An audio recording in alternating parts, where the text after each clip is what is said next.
네, 안녕하세요. 포포투 정지훈 기자입니다. 네, 한준TV는 세계적인 축구 전문지죠. 포포투 한국판과 함께하고 있고요. 오늘 저희가 분석할 경기는 이탈리아 세리에 나폴리와 엠폴리의 맞대결입니다. 네, 먼저 나폴리의 기세가 엄청나죠. 지금 리그에서 7연승을 거두고 있고요. 공식전 포함해서 지금 최근 5경기 모두 승리를 거두고 있습니다. 특히나 인상적인 것은 최근 4경기에서 무실점 완벽한 승리를 거두고 있다는 것입니다. 사실상 이제 스쿠데토는 나폴리의 것이라고 봐도 무방하고요. 언제 우승을 확정해서 나폴리 팬들의 그런 한을 풀어줄 수 있을지 이 시기의 문제만 남아있는 것 같습니다. 네, 상대 전적을 좀 보도록 하겠습니다. 13경기에서 나폴리가 7승 2무 4패로 앞서 있고요. 최근 경기에서는 나폴리가 엠폴리를 만나 2대0 완승을 거뒀고요. 지난 시즌 경기에서는 엠폴리가 2경기 모두 승리를 따냈었는데 나폴리 입장에서는 지난 시즌에 대한 복수를 다짐하고 있고요. 이번 경기에 승리하면 엠폴리를 상대로 이번 시즌 더블을 기록할 수 있는 나폴리입니다.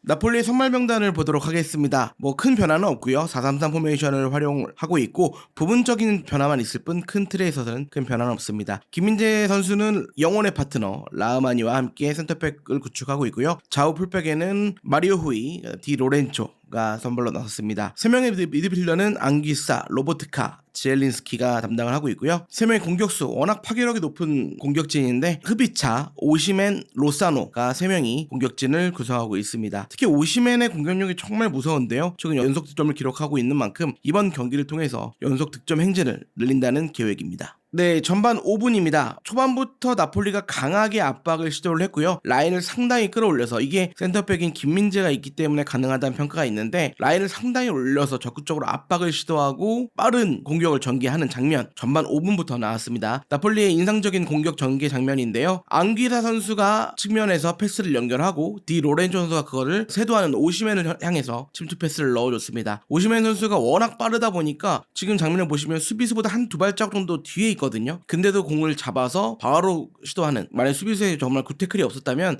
오시멘이 득점을 할 수도 있는 장면이었고요. 나폴리가 이번 시즌 왜 좋은 공격력을 보여주는지 이 한 장면만으로도 알 수 있었습니다. 김민재의 클래스를 볼 수 있는 장면이었습니다. 이번 시즌 보면 김민재 선수가 완벽하게 나폴리에 적응하면서 후방 빌드업 또 핵심을 이루고 있는데요. 선수들이 김민재 선수를 향해 좀 믿고 패스를 주는, 그러니까 조금 압박이 있어도 김민재는 해낼 거야 라는 믿음을 가지고 있는 것 같아요. 뭔가 지금 2명의 상대 선수가 압박을 가하고 있는 상황에서 백패스를 시도했고 김민재가 여유롭게 한 명을 따돌린 후에 반대로 길게 전환 패스가 이어졌거든요. 김민재의 탈압박 능력과 또 빌드업 능력, 그리고 반대편으로 전환 패스하는 롱패스 능력도 볼 수 있었습니다. 특히나 이번 시즌 김민재가 높은 평가를 받고 있는 이유 중에 하나인데요. 이 전환 패스를 시도할 때 길게 연결하는 롱패스의 정확도가 상당히 높습니다. 이것만으로도 김민재의 클래스를 볼 수 있는 장면이었고요. 왜 이탈리아 세리아의 최고의 센터백이라 불리는지 알 수 있었습니다. 네, 전반 17분 드디어 나폴리가 선제골을 기록합니다. 나폴리가 선제골을 기록하면 사실 승부를 뒤집기 쉽지 않다라는 말이 있을 정도로 나폴리는 선제골을 그럼 거의 모든 경기 승리를 할 정도로 높은 승률을 기록하고 있는데 이른 시간에 선제골이 나왔습니다. 세트피스 상황이었고요. 집중력이 만든 골이었습니다.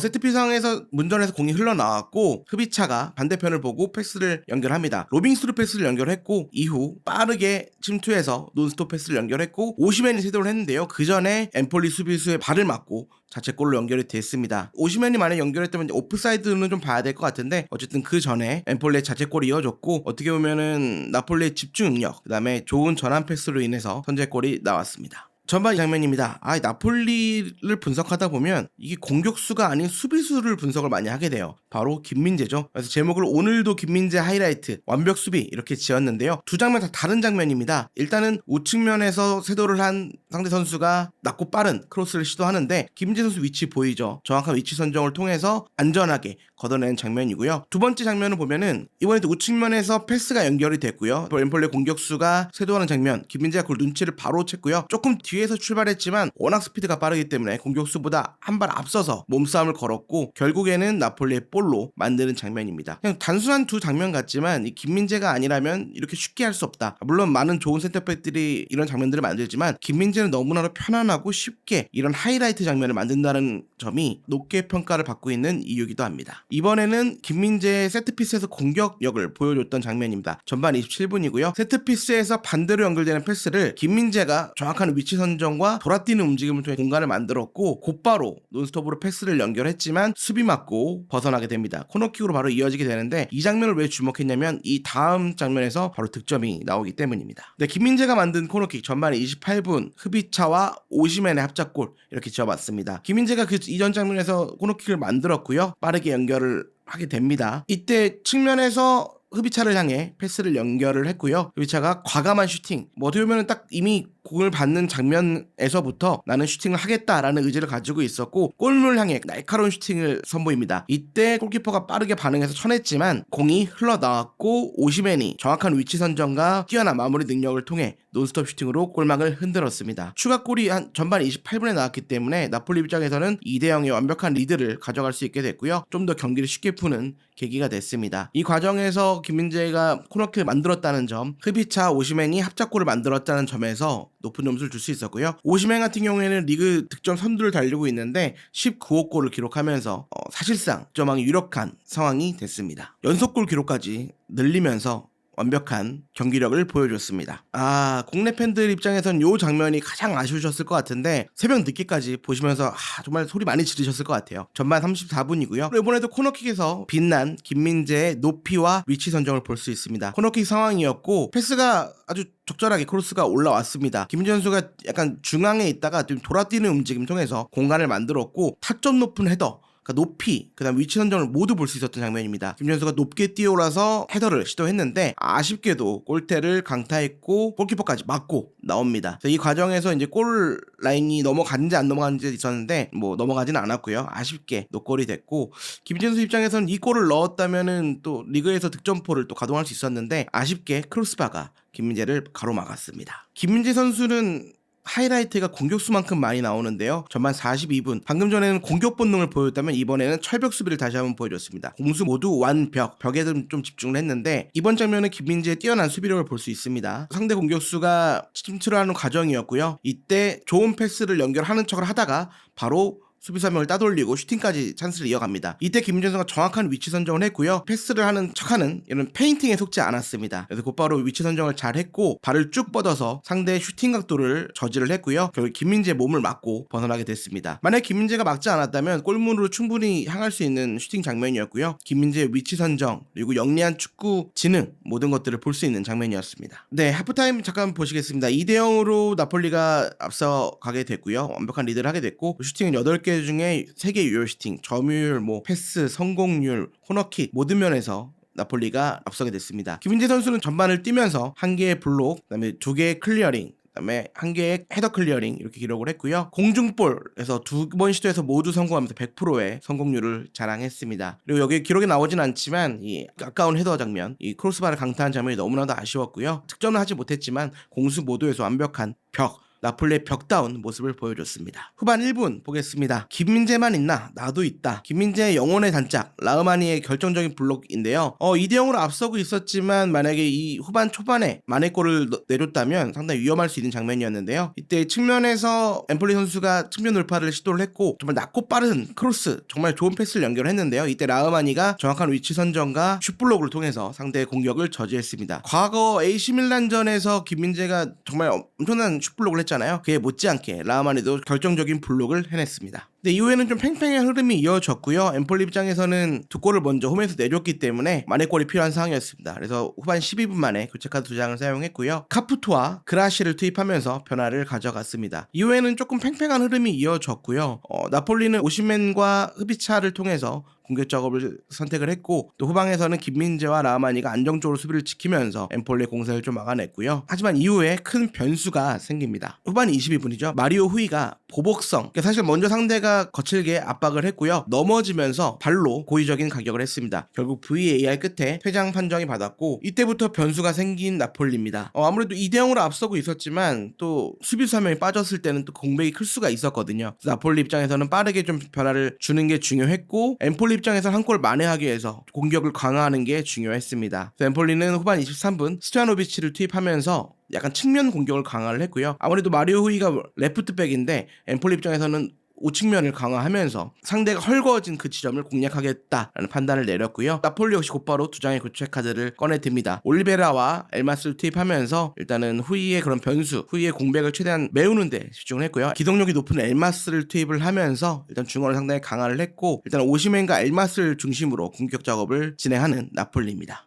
네, 후반 26분이고요. 수전 열세가 생겼기 때문에 전술 변화를 가져갔습니다. 이 지점이 상당히 중요했는데, 만약에 이때 제때 변화를 가져가지 않았다고 하면은 만회골을 내주고 좀 흔들릴 수 있었는데요. 일단 나폴리 같은 경우에는 빠르게 변화를 가져갔습니다. 올리베라를 후이 자리에 바로 레프트백에 세웠고요. 김제 라흐만이 디로렌초는 그대로 수비진을 구축하게 됩니다. 이번 초반에는 4-3-3 포메이션을 가져갔는데 그 후이의 퇴장으로 인해서 변화를 가져갔고요. 3명의 미드필더를 두고 오시멘과 엘마스를 공격적으로 올려서 어떻게 보면 4-3-2 포메이션을 사용하게 됩니다. 상당히 수비를 안정적으로 구축을 하고요. 3명의 미드필더를 통해서 중원 싸움을 하는 전술 변화를 가져갔고, 공격 작업은 그냥 오시멘과 엘마스에게 맡기는, 만약에 김민재라든가 라흐만이 그런 롱패스가 나오면 오시멘과 엘마스가 침투를 하거나 찬스를 만드는 역할을 하고요. 3명의 미드필더는 조금 라인을 내려서 촘촘하게 간격을 유지하는 역할을 했습니다. 이런 빠른 전술 변화, 유연한 대응 때문에 수적 열수에도 계속 찬스를 잡은 나폴리였고요. 네, 후반 36분 장면입니다. 측면에서 엘마스를 향해 정확한 패스가 연결이 됐고요. 엘마스가 침투하는 오시멘을 향해 로빙 패스를 연결합니다. 이후에 오시멘이 공을 잡아서 슈팅까지 연결은 했지만 아쉽게 무산이 됐고요. 이 장면이 좀 인상적이었던 거는 수적 열세에도 공격적인 찬스를 잡을 수 있다는 점, 그리고 나폴리는 그러니까 본인들의 색깔을 전혀 버리지 않고 수적 열세에도 공격적인 색깔을 유지를 했고요. 상당히 압박도 많이 시도를 했고, 수비 라인도 상당히 끌어올리면서 오히려 엠폴리가 좀 적극적으로 공세를 가져갈 수 있었음에도 불구하고 나폴리가 상당히 압박을 많이 시도를 했고요. 상대가 잘하지 못하도록 했고요. 엠폴리가 많이 올라오지 못하도록 전반부터 압박을 시도하면서 수적 열세에도 주도권을 놓치지 않았습니다. 이후에 이제 또 적절한 교체 카드를 사용을 했고요. 시메오네, 은돔벨레, 가에타노를 투입하면서 공격과 중원 쪽에 기동력을 높였습니다. 그러니까 나폴리는 끝까지 주도권을 놓치지 않겠다라는 판단이었고, 이 교체 카드도 결국에는 성공적인 교체 카드가 됐습니다. 정말 대단합니다. 수적 열세에도 무실점 승리를 거뒀고요. 나폴리는 5경기 연속 클린시트를 기록했습니다. 공식전만 보면은 총 7연승이고요. 리그만 보면 8연승입니다. 이제는 스쿠데토가 누구 거냐라고 말하기 너무 어려울 것 같고, 언제쯤 나폴리가 우승을 확정할 수 있을지 그 시간의 문제만 남은 것 같습니다. 이 사진을 보면 이 중심에 또 김민재 선수가 있다라는 점이 상당히 우리 국내 팬들 입장에서는 뿌듯하고도 자부심을 가질 만한 장면인 것 같습니다. 네, 경기 분석을 좀 해보도록 하겠습니다. 점유율, 슈팅, 패스 경기를 압도했다. 점유율 같은 경우에는 전반이 좀 높았는데요. 아무래도 수적 열세 이후에는 점유율이 조금 낮아져서 54대 46 이렇게 기록을 했고요. 모든 수치면에서 다 나폴리가 압도를 했습니다. 기대값이라든가 토탈 슈팅은 나폴리가 19개를 기록했고요. 빅찬스는 4개를 만들었습니다. 근데 아쉽게도 빅찬스 미스가 좀 3개 정도 있었는데 아마 오시멘이 2번의 그런 결정적인 찬스 놓친 게 좀 아쉬움이 있었고요. 슈팅 정확도와 코너킥 모든 면에서 나폴리가 압도를 했고, 후반에 좀 수적 열세인 상황에서도 자신들의 색깔을 놓치지 않는 나폴리였습니다. 네, 수전 열세에도 계속 말씀드리지만 수전 열세에도 경기를 지배를 했고요. 공수 모두 완벽했다라고 말씀드리고 싶습니다. 아까도 말씀드린 슈팅 19개 중에 유효 슈팅이 6개였고요. 패스도 475개를 시도를 해서 419개 성공시키면서 88%의 성공률을 자랑했습니다. 롱패스 정확도도 70%에 육박합니다. 정말 대단한 숫자라고 볼 수 있을 것 같고, 네, 수비적인 지표는 아무래도 엠폴리가 좀 밀렸기 때문에 블럭이라든가 클리어링이라든가 골키퍼의 선방이라든가 이런 수치는 높았지만 사실은 이게 큰 의미는 없고요. 인터셉트에서는 또 나폴리가 7개로 더 많은 기록을 했습니다. 그래서 나폴리가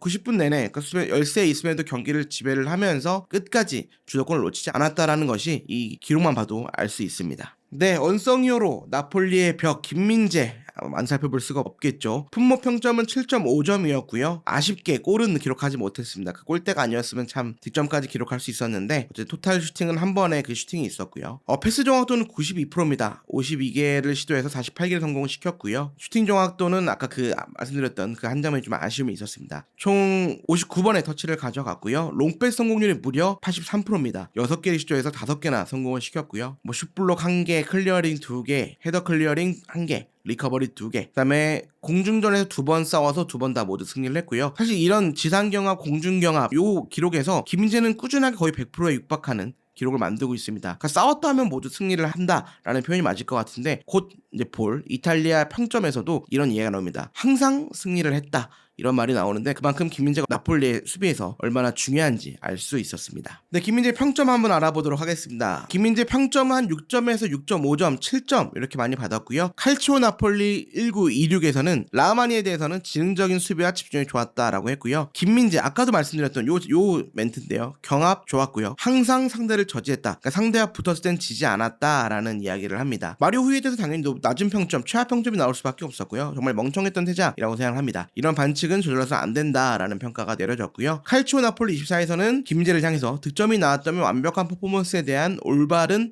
보상이었을 거다. 아쉽게 크로스바를 강타했다라고 평가를 했습니다. 결점, 그러니까 얼룩이 없었다라는 평가였는데 저는 결점으로 바꿨습니다. 결점이 없었고 항상 집중력 있게 수비를 했다라는 평가를 내렸습니다. 칼치오 나폴리 기사에서도 6.5점이라는 평점을 수여했습니다. 네, 투투 메르카토 웹도 한번 보도록 하겠습니다. 김민재를 향해서 7점을 평점을 부여를 했고요. 카스텔라니에서도 가장 호평을 받았다. 벽이지, 이게 참 재밌는 멘트인 것 같아요. 나폴리의 벽이라는 건 참 이미 많이 알려진 사실인데 벽이자 이제 아이돌이 됐다. 아이돌이라는 건 이제 우상 이런 얘기인데 나폴리 팬들이 김민재가 수비를 하거나 좋은 장면 만들 때 킴 외치잖아요. 네, 그런 장면을 볼 수 있듯이 나폴리 팬들의 정말 우상이 됐고 압도적인 사랑을 받고 있는 김민재를 볼 수 있습니다. 이번 엠폴린전에서 실수를 하지 않았고 이제 점유를 하는 과정, 그러니까 빌드업이나 점유를 하는 과정에서도 믿음을, 그러니까 신용을 받고 있는 선수다라고 평가를 내렸습니다. 네, 코리아의 델레 스포르트도 알아보겠습니다. 위닝 펀치를 날 수 있었다. 아무래도 그 골대 강타를 얘기하는 것 같고요. 후방에서 할 일이 많지는 않았습니다. 김민재 선수가 오늘 사실 수비적인 지표가 낮은 이유도 후방에서 그렇게 할 일이 많지는 않았습니다. 라인을 많이 끌어올렸고 90분 내내 그런 주도골을 놓치지 않았기 때문에 할 일은 별로 없었지만 기둥이었다. 거의 완벽한 헤더였다. 요 멘트가 참 인상적인 것 같아요. 크로스바만이 그를 막을 수 있었다. 그러니까 어떻게 보면 좀 유의인데 상대 수비수가 막는 게 아니라 이 김민재를 막았던 거는 크로스바였다라는 평가를 내렸고요. 뭐 엄청난 찬사라고 볼 수 있습니다. 네, 마지막 이슈 하나만 더 보고 마무리하도록 하려고 하는데요. 네, 이탈리아를 정복한 김민재, 뭐 레알의 관심은 계속 꾸준히 있었는데 새로운 소식이 좀 나왔죠. 레알 마드리드가 여전히 관심을 보이고 있다. 영입 전에 다시 가세를 했다라는 내용이고요. 이탈리아 현지 매체 아레아 나폴리의 보도입니다. 일단은 김민재 선수가 맨유와 PSG, 그다음에 레알이 관심을 보이고 있다라고 이야기를 했고요. 하지만 나폴리는 잔류를 원하고 있는 상황입니다. 아니면 바이아웃을 좀 올리고자 협상을 진행하고 있다고 하는데요. 한창 지금 협상이 진행 중에 있다라는 소식이 전해졌고요. 잔류 조건, 그러니까 나폴리와 재계약할 수 있는 조건이 지금 이 매체를 통해서 전해졌습니다. 좀 소개해드리려고 하는데 김민재의 나폴리 잔류는 바이아웃 조항만의 문제가 아니다. 연봉 문제가 있다. 데 로렌티스 회장은 김민재 연봉을 270만 유로에서 350만 유로. 근데 이 나폴리가 그 연봉 상한제를 정해두고 있어요. 그게 350만 유로 정도가 되는데 김민재는 아마 나폴리가 줄 수 있는 최고 연봉을 주려고 하는 것 같습니다. 350만 유로로 끌어올리는 것을 제안을 할 준비를 하고 있지만 김민재 대리인은 현재 연봉의 거의 2배를 요구할 것이다. 또는 요구를 하고 있다라는 이야기입니다. 지금 현재 2배 정도 되면 한 540만, 한 512에서 20만 유로 정도로 얘기가 나오고 있어요. 그러니까 350만 유로를 상한선을 둔 나폴리가 김민재 선수의 그 500만 유로를 넘는 연봉을 주기는 좀 어렵다라는 평가가 이어지고 있고 그렇기 때문에 맨유, 레알, PSG가 꾸준한 관심을 보이고 있다라는 소식입니다. 네, 계속 알아보도록 하겠습니다. 김민재는 프리미어리그가 좋아하는 선수다. 맨유는 지금 인수 작업이 지금 진행되고 있잖아요. 이게 완료가 되면 즉시 바이아웃을 지불하고 김민재를 데려올 수 있는 팀이다라고 이야기를 했고요. PSG도 관심을 가지고 있다라고 했습니다. 또 이 매체가 직접 정보를 입수한 것에 따르면 또 하나의 자이언트 클럽이 김민재에 관심을 가지고 있다는데 그게 레알이고 여전히 관심을 가지고 있다. 특히 카를로 안첼로티 감독이 잔류를 한다면 즉시 김민재 영입을 노릴 것이다 라고 했습니다. 김민재 선수의 활약상이 이번 엠폴리전에서 확인할 수 있었는데요. 안정적인 수비력, 빠른 스피드, 영리한 축구 지능, 정교한 롱패스, 그다음에 전환 패스, 그다음에 빌드업 과정에서도 핵심이 되고 있고 상대의 압박이 들어와도 여유롭게 탈압하가는 장면. 그러니까 모든 면에서 이제 유럽에서도 탑 클래스 세터백이 됐습니다. 그만큼 이제 김민재 선수에게 관심을 보이는 클럽들이 맨유, 레알, PSG